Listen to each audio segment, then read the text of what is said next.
Guys, welcome to my channel again guys. Ini lagi duduk santai di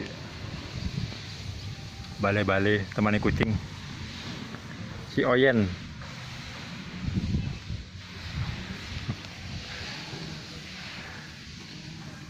Sebenarnya gue jujurnya males bahas masalah-masalah politik atau berita artis, itu sebenarnya gue males sebenarnya. Cuma ini berita ini kayak menggelitik terus di kepala gue itu. Kalau otak bisa digaruk, mungkin gue garuk aja daripada ngomongin itu. Ini masalah salah satu petinggi petinggi partai yang ditangkap karena belum sih ditangkap, jadi tersangka karena kasus suap KPU itu, ketua KPU nggak salah ya. Dan dia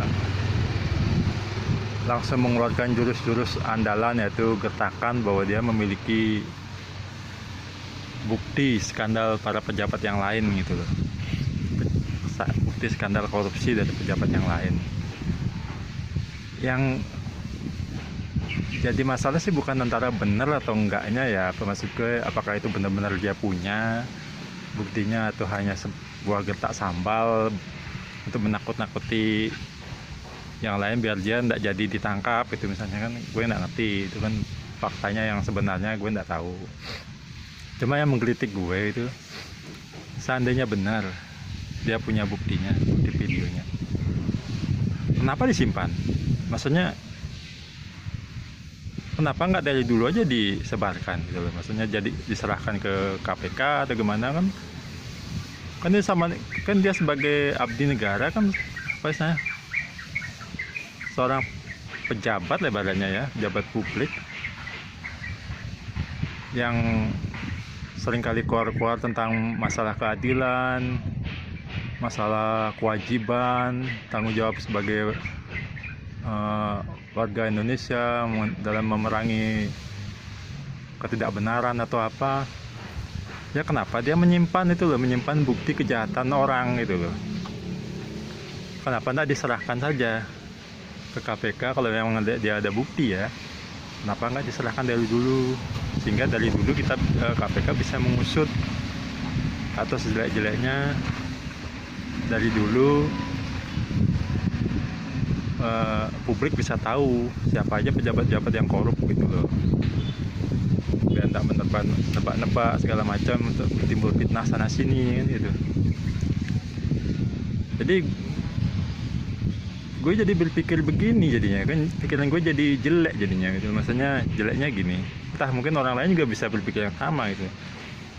Kalau dia emang tidak mau mengungkap itu dari dulu, alasannya apa?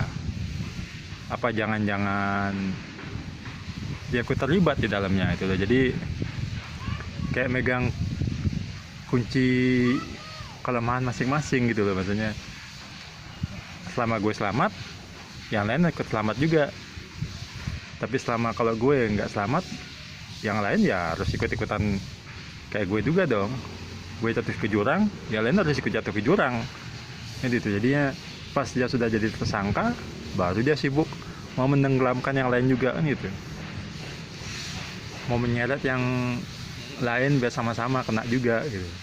Jadi kalau dia misalnya nggak jadikan tersangka dan nggak ada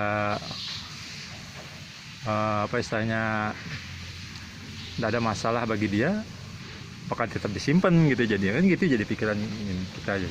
Atau yang kedua, mungkin yang terlibat ya CS-CS-nya, misalnya dia nggak terlibat langsung dengan itu, dengan kasus korupsi yang dalam video itu, tapi yang terlibat tuh CS-CS-nya. Jadi kayak kita lah, misalnya punya teman, kita tahu dia misalnya berbuat sesuatu yang kesalahan, kadang-kadang kan kita segan gitu, mau temen tak enak sama teman kan gitu, hanya didiamin misalnya kan gitu lah. Ada juga kan begitu. Tapi itu kan ya sama aja kan, kita melindungi kejahatan juga. Secara dia kan public figure gitu loh, maksudnya yang sering vokal dalam masalah kebenaran dan segala macam gitu loh. Jadi kayak jadi kontras dengan apa yang selama ini dia gembar-gemborkan gitu loh. Dia sering mengkritik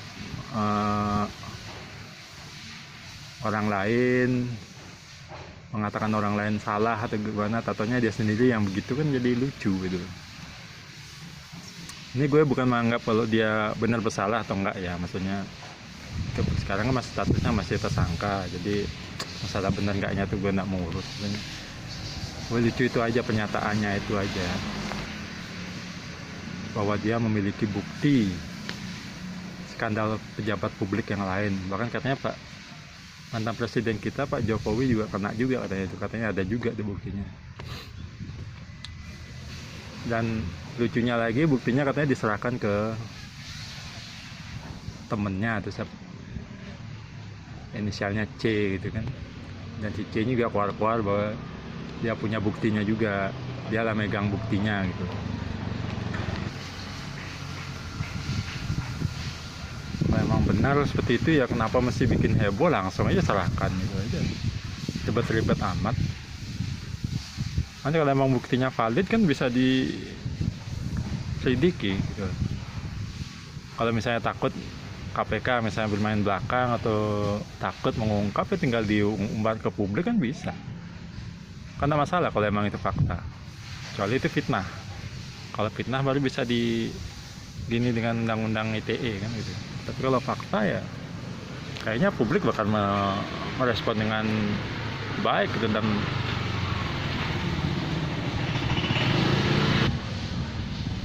aparat yang bersangkutan juga nggak bakal macam-macam gitu loh, bakal berhati-hati kalau mau menutup-nutupi kan gitu.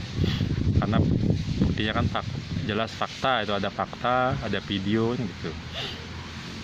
Yang jadi masalah kalau ini cuma kita sambal, itu yang jadi masalah. Ini kan jadi memecah belah rakyat Indonesia sendiri jadinya.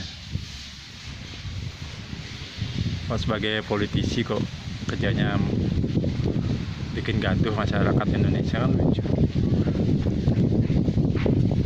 Bukannya bikin gimana biar rakyat Indonesia bersatu, malah bikin gaduh aja. Jadi gue jadi penasaran gitu loh, maksudnya mungkin rakyat Indonesia juga penasaran nih, ini benar apa enggak ada videonya itu loh. Dan kalau benar itu valid apa tidak, itu pertanyaannya. Dan apakah benar pejabat-pejabat yang sering disindir itu benar-benar terlibat di dalamnya? Wah, kalau terlibat itu kan benar-benar merusak tatanan politik di Indonesia.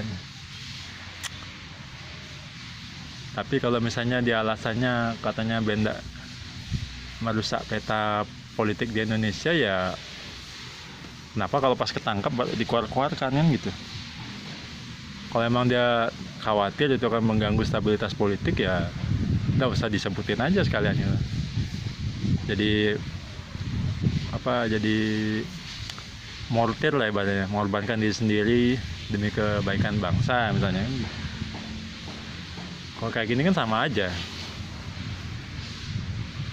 nggak ingin stabilitas politik, katanya nggak ingin disimpan dulu karena stabilitas politik Indonesia nggak terganggu. Sekarang dibuka juga kan sama aja mengganggu stabilitas politik. Kok mengganggunya pas kena kasus aja, pas nggak kena kasus diam-diam.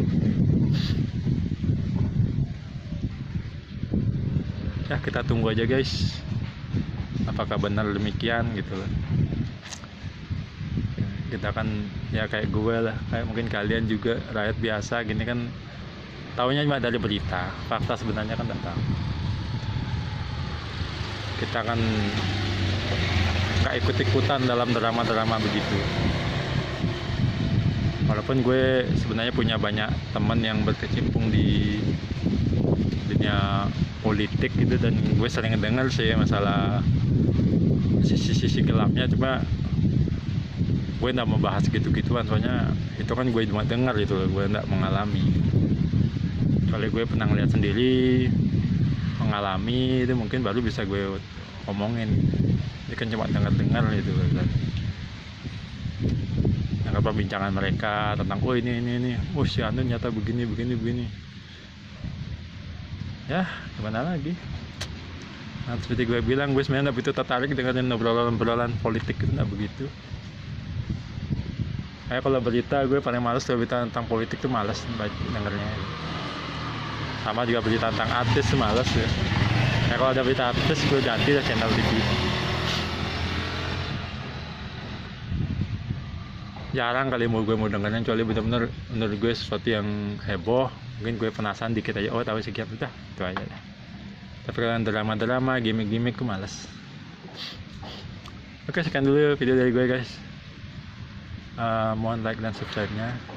Sampai jumpa di video gue selanjutnya. Mohon bunyikan loncengnya dan bantu gue membangun channel ini. Oke, terima kasih.